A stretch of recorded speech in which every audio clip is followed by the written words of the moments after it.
नमस्कार। मैं एसपी अहमद, सरगम कल्चरिस्ट, रामनगर, वाराणसी, उत्तर प्रदेश की तरफ से आपसे मुखातिब हूँ। आज जो कहना है उस कहने के लायक मैं नहीं हूँ। न मेरे पास शब्द है, न मेरे पास काबिलियत है, न सलाहियत है, न हैसियत है। फिर भी जो कुछ बड़ों से सीखा है, बड़ों से जाना है, वो आप तक पहुँचा रहा हूँ। इसमें कहीं गलतियाँ हों, खामियाँ हों, तो उसके लिए मैं पहले से ही क्षमा चाहता हूँ। हिंदुस्तान एक ऐसा मुल्क है जिसका एक नारा रहा है, हिंदू मुस्लिम सिख ईसाई आपस में है भाई भाई। इससे बेहतर कोई बात नहीं है। ये ऐसा मुल्क है जहाँ सभी मज़हबों की कद्र है, सभी मज़हबों का आदर है, सभी मज़हबों की इज़्ज़त है, सभी मज़हबों का एहतराम है, और एक दूसरे में ऐसी मोहब्बत है जो सगे भाइयों में भी मुमकिन नहीं। ये ऐसा मुल्क है। हमें फ़ख्र है, हमें नाज है कि हम हिंदुस्तान में पैदा हुए और एक दिन इसी हिंदुस्तान की मिट्टी में फना हो जाएंगे। इस बात का नाज है। और तिरंगा हमारी लाज है, हमारी शान है, हमारी आन-बान है। उसके लिए जान भी निछावर हो जाए तो कुछ भी नहीं है। तो आज ये जो नारा है, हिंदू मुस्लिम सिख ईसाई आपस में है भाई भाई, इसकी एक कड़ी ईसाई समाज है।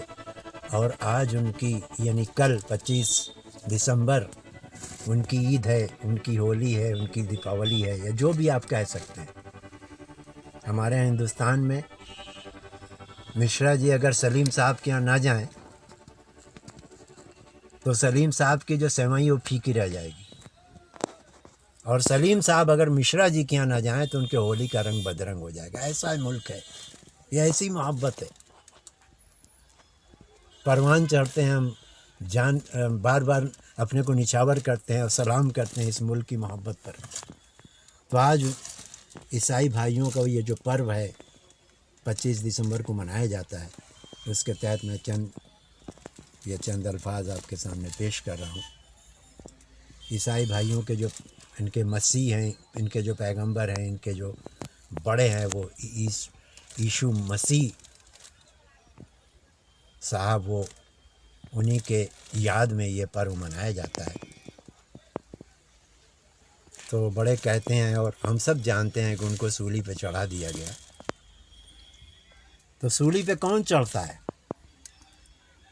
सूली पे उनको चढ़ाया जाता है जो सच बोलते हैं और बातिल के आगे, गलत लोगों के आगे, झूठ के आगे, फरेब के आगे झुकते नहीं, वो सूली पे चढ़ते हैं। तो यीशु मसीह साहब भी सत्य के मार्ग पर गलत लोगों का साथ उन्होंने नहीं दिया, और इसी बिना पर वो जालिम उनको सूली पर चढ़ा दिए। लेकिन आज इतना अरसा गुजर गया, लेकिन उन लोगों का नामो निशान नहीं जिन्होंने उन्हें कत्ल किया और सूली पर चढ़ाए। लेकिन यीशु मसीह साहब आज भी ज़िंदा हैं और क़यामत तक, इस दुनिया के आखिरी दिन तक ज़िंदा रहेंगे लोगों के दिलों में यहाँ। तो यही ये पर्व हमें सिखाता है कि किसी भी कीमत पर हमें असत्य का साथ नहीं देना है। वो कितना भी लग्जरियस हो, कितना भी लजीज हो, कितना भी बेहतरीन दिखे, हमें असत्य का साथ नहीं देना है, सत्य के साथ रहना है, भले हमारा सब कुछ फना हो जाए। तो सत्य बहुत परेशान होगा, बहुत परेशान होगा, यहाँ तक लगेगा कि हम बस अब नहीं रहे, लेकिन जीतेगा सत्य। यकीन है यही हमारे बड़े बड़े महर्षियों ने भी कहा है कि सत्य हारता नहीं है, मुश्किल में पड़ता है लेकिन हारता नहीं है। यही पर्व हमें सिखाता है कि हम संकल्प लें, किसी भी कीमत पर सत्य से नहीं पड़ेंगे। यही जीवन बने और यही जीवन का आखिर भी बने। तो सर, आज की जो ये पीढ़ी है, इस पर्व के जरिए आप आज की यंग पीढ़ी को क्या मैसेज देना चाहेंगे? ये मैसेज हो गया कि हम अपने को पहचाने, अपनी काबिलियत पहचाने। हर इंसान के अंदर एक काबिलियत है। हो सकता है वो हमें दिख नहीं रही हो, जैसी हमारी सलाहियत होगी वैसी काबिलियत नज़र आएगी, और हम अपने को बेहतरीन न कहें, अपने को कमतर कहें, छोटा कहें, नाचीज़ कहें, तुच्छ कहें, जी। और दूसरे को ये न जाने कि फटा पहने तो बहुत गिरा हुआ इंसान है, हाँ वो मैला कपड़ा पहने हैं तो बहुत मतलब छोटा इंसान है। हो सकता है उसके अंदर वो क्वालिटी जो हमारे अंदर ना हो, हाँ तो उस क्वालिटी को लेने की कोशिश करें, जिससे क्या होगा कि अपनी कमी दिखेगी और हम अपने को बरतर समझेंगे कि दूसरे की क्वालिटी को भी हम समझ नहीं पाएंगे। बेहतरीन अखलाक, बेहतरीन प्रेम और बेहतरीन अल्फाज बड़ी बड़ी चीज़ों को फना कर देते हैं और जीत होती है। कहीं कहा गया है कि नफ़रत की आग बुझाओ हाँ और मोहब्बत के फूल खिलाओ, प्रेम के गीत गाओ और नफ़रत नहीं। मतलब मज़हब नहीं सिखाता आपस में बैर रखना। हिंदी हैं हम, वतन है, हिंदोस्तान हम सबका। बैर खाओ लेकिन बैर मत करो। मोहब्बत इस मुल्क की जान है, इस मुल्क की आन है, इस मुल्क की शान है।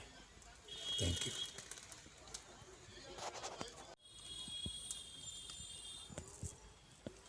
एक बात जो छूट गई थी, मैं जहन से निकल गई, फिर आ गई ऊपर वाले के करम से, कि यीशु मसीह साहब के ये जो पैगंबर थे, ये वहाँ मालिक जो है परम परमेश्वर, जिसको गॉड कहते हैं, अल्लाह कहते हैं, खुदा कहते हैं, वह किसी भी नाम से पुकारे लेकिन मालिक है।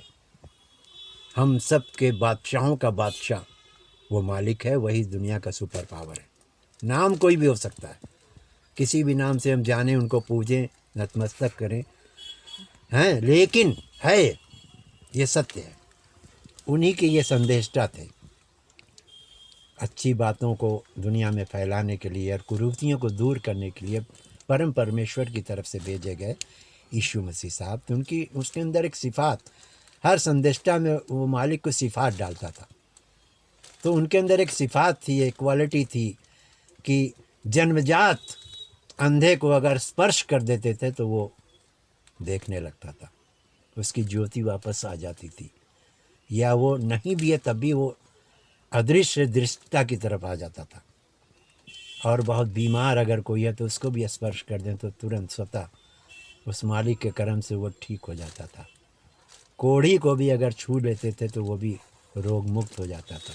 यानी वो उनके तरफ से दी गई, गॉड की तरफ से, गॉड की तरफ गिफ्ट से है। उस वक़्त का जो ज़माना था, उस वक़्त तिलस्मिक ज़माना था, तो उसी हिसाब से उनको वो क्वालिटी दी गई थी ताकि इन कुरीतियों को दूर करके वो सत्य की तरफ लाएं, दुनिया के इस समाज को सत्य की तरफ लाएं, कुरीतियों की तरफ न ले जाएं। जो लोग जा रहे हैं, जो लोग उसका एक तरीके से अनुसरण कर रहे हैं, उनको रोकें।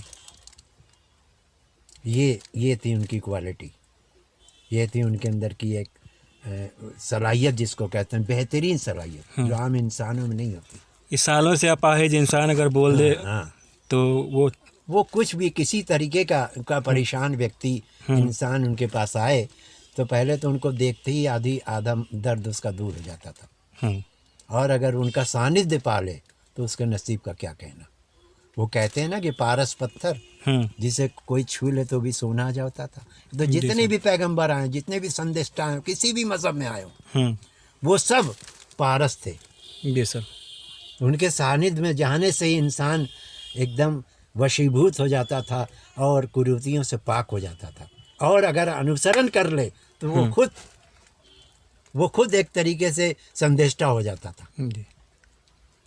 अगर वो अनुसरण कर ले तो उसके अंदर वो सिफात पैदा हो जाती थी कि वो भी जो कहेगा वो सत्य हो जाता था। लेकिन उस अनुसरण करने में सत्यता होनी चाहिए, बिल्कुल, तभी वो असर होगा। एक बुजुर्ग थे, छोटा सा वाक़या याद आ गया कि एक बुढ़िया अपने पोते को लेकर उनके पास आई और कहा कि बाबा इसको कुछ नसीहत कर दें, गुड़ बहुत खाता है। बाबा ने कहा जाओ कुछ दिनों बाद आना। 10 दिन 15 दिन, कुछ दिनों बाद फिर वो बुढ़िया लेकर आई बाबा। तो उन्होंने नसीहत की, बेटा गुड़ मत खाया करो, ज़्यादा मत खाया करो, इससे दांत खराब हो जाते हैं, और भी जो बातें बताई हो। तो बुढ़िया लेके जाने लगी तो उस बुढ़िया ने बाबा से कहा, बाबा ये बात तो आप उस दिन भी बता सकते थे। तब वो बाबा ने कहा कि माँ मैं क्या बताऊं, उस दिन तक तो मैं भी गुड़ खाता था, इसलिए मैंने उस दिन से अमल किया ना गुड़ खाने का, ज़्यादा ना खाने का, तो मेरे अंदर वो सिफात यानी पैदा की। पहले उन्होंने हाँ, उस पर वो अमल किया, अमल किया। तब मैं कहने लायक बना। लेकिन आज हम बड़ी बड़ी बातें करते हैं, अपने को सोचते नहीं कि हम क्या कह जा रहे हैं। यानी कि जो पैगंबर से हैं, अगर उनके चीज़ों को हम अनुसरण करें हाँ, बस और उस पर चलने की कोशिश करें तो हमें बहुत से अच्छे वो गाइडलाइंस जिंदगी मिल में सकते ये नहीं हैं। बन के आए थे कि बस आए हैं और वक्त दिया, ऐसा नहीं था। उन्होंने अपनी जिंदगी को एकदम एक तरीके से कुंदन बनाया था, आग में झोंका था, अपने को तपाया था, तब जाके वो चमके थे। ऐसा नहीं, वो तो पाक थे, गुनाहों से पाक थे, मासूम थे, लेकिन उनकी भी जिंदगी में इम्तिहान आता है, मुजाहिदे आए। लेकिन उन्होंने हम लोगों के लिए, मनुष्यों के लिए जी सर। ये नज़ीर पैदा की, ये मिसाल पैदा की। जब भी कोई बात आए तो सब्र करें और सत्य से किसी भी तरीके से डिगे नहीं और इस मालिक को हमेशा याद करते रहें। अगर आप साबित कदम रहे, सच्चे रहे, तो कामयाबी आपके कदम चूमेगी। ये दावा था उन लोगों का, और यही हमारा कौल होना चाहिए, यही हमारा यकीन होना चाहिए। Thank you.